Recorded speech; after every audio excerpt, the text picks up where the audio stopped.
Okay. But you know, I think if you start out in the employment world working for people, it's a certain mindset that you really have to kind of break free of because you start feeling like I have to be under somebody because I can't build the whole thing. And then you realize you can.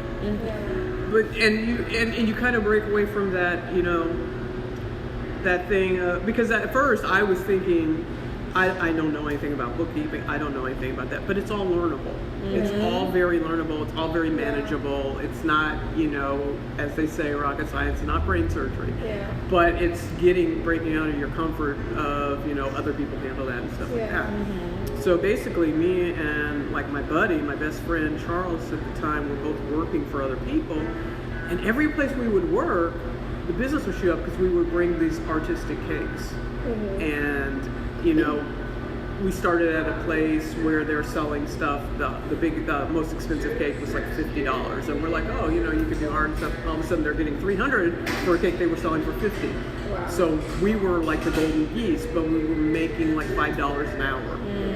And no one really was looking to give us a raise. We weren't working for those kind of people. Yeah. So percentage, commission, nothing. So finally, after like 3 years of doing that or something, we looked at each other and I said, why aren't we doing our own? We bring everyone else's business up, and then we're sitting here rubbing pennies together trying to, you know, get a bus pass. And then that's when my dad said, well, what would it take? And I was like, oh, I don't know. And then actually, like he said, a planning exercise. It's just taking your mind into that hypothetical realm, which, you know, we did. Like, if you had a shop, where would your shop be? You know, what kind of people do you want coming to it? You know, what's a good location? How much you know, would you like to make per month? How much do you think, you know, not limited, you know?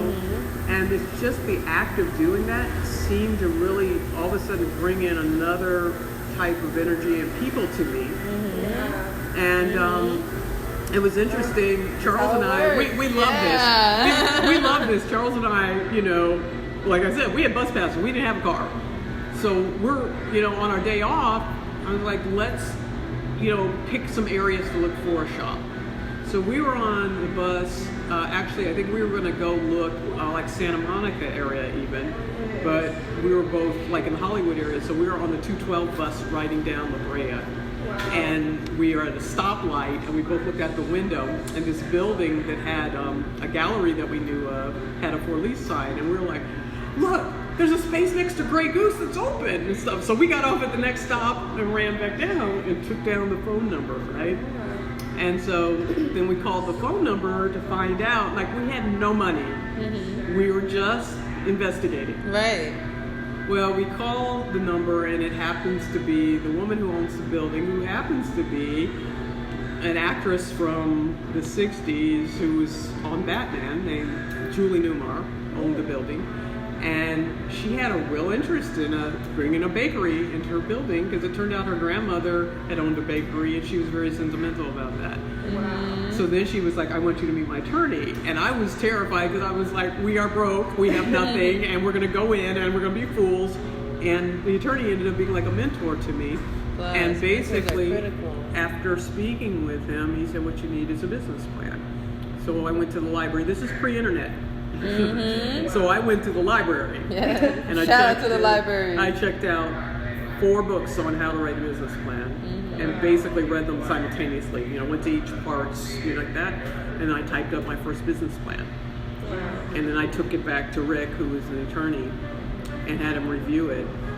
And you know what he told me? He said, I teach grad students, and this is up at that level. And he was like, this is great. And the only thing that, you know, he helped me tweak were like the P&Ls and the projections, because again, pre-internet, so Rick had a Macintosh, I didn't have a computer. So he was able to do spreadsheets. What's P&L? Profit and loss. Profit and loss statements, pro formas of like what you're starting with. These are the things that I was learning from him. And he didn't charge me for any of that time. A mentor, therefore. And gratitude. So once we did the business plan, I sent it out to different people. Gratitude. But it was basically family and friends who put the money in. And then the rest of it, we got a small business loan. So we got, and again, you realize how long ago this was. I had projected $75,000 we needed. We got like $30,000 from friends and family, and then we got the business loan, which, you know, my parents put up some collateral for it. I mean, there was just a lot of, because like I said, I was 25 and I'd been working for $5 an hour. I didn't have a whole lot to work with. But people believed in you. But they believed in it, because people who I'd grown up with and stuff, they knew my cakes, and they were like, she's going to finally do it. So we opened in December of 1988, and we ran for 12 years. And after 5 years, I paid off the business loan, I paid off the car loan, and we were featured a couple of times Best of LA in Los Angeles. We're in Gourmet magazine. There was a spread in Bon Appetit magazine. Right. Bon Appetit. Yeah. And I was back in that time. One of the biggest television shows was the Rosie O'Donnell show. I was a guest on the Rosie show. Oh, funny. I was on Home and Garden television. Yes. So things really, you know, started to come. But I mean, we were just dedicated to doing good, artistic, tasty cakes. And we wanted them to taste good, but we also wanted them to be like impeccable art. Yeah. And it, you know, once Los Angeles magazine did an article on us, then it just sort of took off. Yeah. And again, I keep saying this is pre-internet because it would have happened so much faster then. But you know, it's like somebody sees it like, oh, we want to write about it, and if they do an article, it's like about 3 months from them actually writing it to going to print. Yeah. But really, when that first we were in Los Angeles magazine in 1990. When it came out, really literally our business doubled. Like really, I would say within that week. All of a sudden the phone was ringing incessantly, people were coming in, and it also attracted other magazines, because then a guy from Gourmet magazine called and wanted to come in, and he wanted to write a little thing. And then, you know, In Style magazine, etc. And we did, you know, some celebrity weddings and stuff, and got, you know. Yes. I mean, I did Tisha Campbell's wedding. She's getting divorced now, but I did her wedding. Marley Matlin. Julia Roberts was going to marry Kiefer Sutherland, and I remember, and we got the gig, and then she didn't marry him. They missed out on some good cake. And then she got a bridal shower cake for me, so it's okay. But you know, it's like I wasn't actively promoting it. It was just the work and word of mouth. Work itself, Attraction marketing. So okay, so 2000, that's when you stopped the cake business. Well, my partner Charles, he died in 1994, and I ran it myself for another 6 years. But at that point, creatively, I wasn't feeling as challenged or anything anymore, and I was ready to next chapter. Yeah. So I just closed it. I mean, there was like, people were going to sell it. I said, I can't sell my talent. Yeah. You know, what am I going to sell? You know. Yeah. So from there, some different things, working in film and like that. I have an indie film project. That's still a passion project. And then on the side, you know, I learned of my lactose intolerance. Started experimenting, and I really was actually very excited by vegan cuisine. You know, people go, I was like this is intriguing, using food in a very untraditional way, and it was really forcing you to be very creative. Like, personally, I never was a fan of cashews like just a snack on. I was stunned at the versatility. You know, people making cheeses and making milks and all of that, and they're so rich, and they're also so neutral that you can flavor them. And it's like a whole new world just opened up. It was, and it was like using the traditional knowledge that I had built and then transferring. Yeah, because you already had such a strong foundation. Yeah, because I mean, I understood the science of baking. So, kind of realizing like, okay, eggs are a binder, so if we're not using eggs, we got to find something else to bind it, and especially working gluten free, because that's a whole nother. I mean, because you can do almost anything with wheat flour. It binds itself, you know, so you don't really need necessarily eggs or whatever. You could still come out with a good cake or cupcake. Gluten-free flours lack gluten, which is the glue, the binder. So it's like coming up with the combination that gives you both the flavor and the binding and the textures. So you're working on several levels, which I always enjoy doing. So. Yeah, I've tried the chia seeds and the flax seeds, bananas. And see, bananas, because they add banana flavor. Yeah. Whereas flax is pretty good. Chia is kind of, for me, hard to control. Xanthan gum to a small degree. I mean, I don't realize super heavily, but it is helpful. And tapioca flour. Even white rice flour will add a stretch and a bind that brown rice doesn't have. Chickpea flour. See, I'm not crazy about chickpea flour, and that was like one of the first things that came out gluten-free. Was like fava bean, chickpea, and to me, it's got a bitter aftertaste. Yeah. And so I like things like sorghum and millet and some brown rice and stuff. But like sorghum has a nice sweet, nice aftertaste. It makes for nice baked goods, nice bread. Gratitude. Yeah. So yeah, and then flax to me adds a nice little nutty background. I like it. I love it. Wow. That's a journey. And It has been a journey. Yeah. It's been such a journey. And you keep doing more creative outlets. You've heard of Kundalini? Yes. Yeah, it's like you keep making sure that energy. You said feel when you don't feel the moving, challenge. Like yeah. No challenge. I got to go. I need more room for growth. Well, more yeah, you got to discomfort. keep moving. You know, it's like a lot of people get into, because people say, "Why didn't you just stay with the cakes?" I'm like, "Because I finished."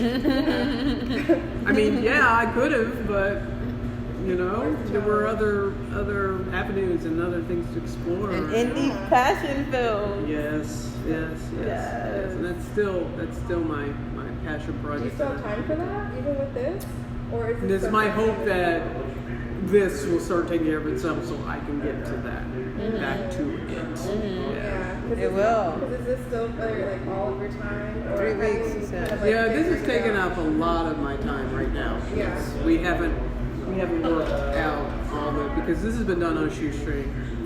I did not find the backing I was searching for with this, and this is done with like an old friend of mine. Actually, he was a cinematographer who worked with me, and he put up his life savings, and you know, I raised some money and stuff, and we got the doors open. But you know, really, one of the things that seems to evade me, which is really important, is being properly financed, being able to, you know, get enough so you can operate in the red for a while and not feel like the walls are coming down on you, you know?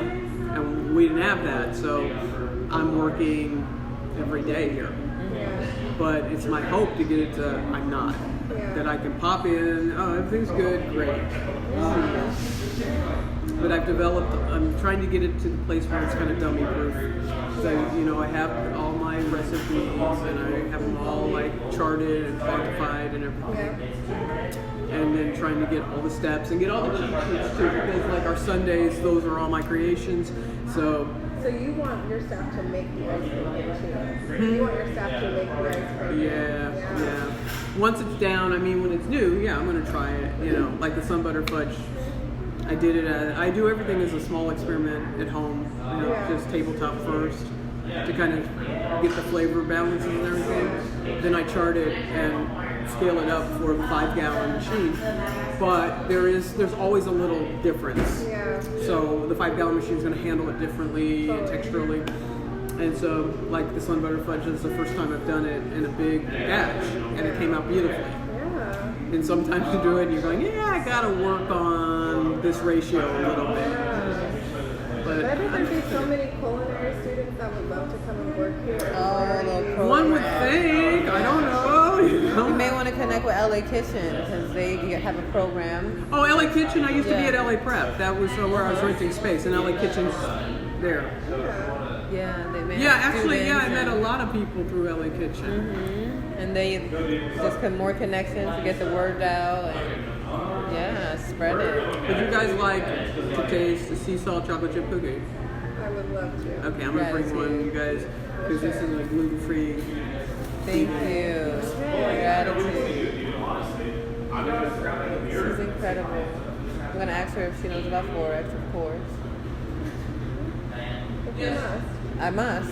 I'm not. And then she can't come tomorrow. So when I keep her in the vortex. So we gotta keep coming back here. We gotta keep Sharing having it. her pints come to our events. Yeah. And tagging her and getting people down here. She's having an event here too. Exactly. Move these little tables over there. Have an event. Have people come have ice cream, hang some art up. Yeah. Oh, because she's an artist too. Little So, look at this. showcases. Gallery walk. Yeah. Gallery walk. Yes. We're gonna turn this place out. She'll Yes. know it. Yes. There you go, starting me up again. Yes. Thank you. Because I love thinking of the multiple options there are. So 4x1. I want you to do some meditation if you're not already She too. don't seem like she got time to be doing the Forex though, huh?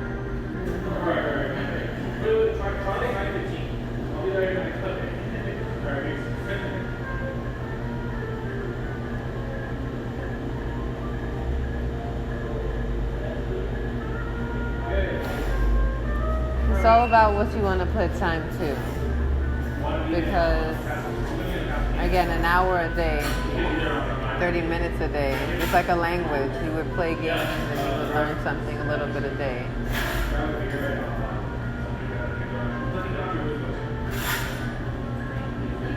It's another stream to build upon the stream. I have to go to this thing. It's gonna be over in a little bit.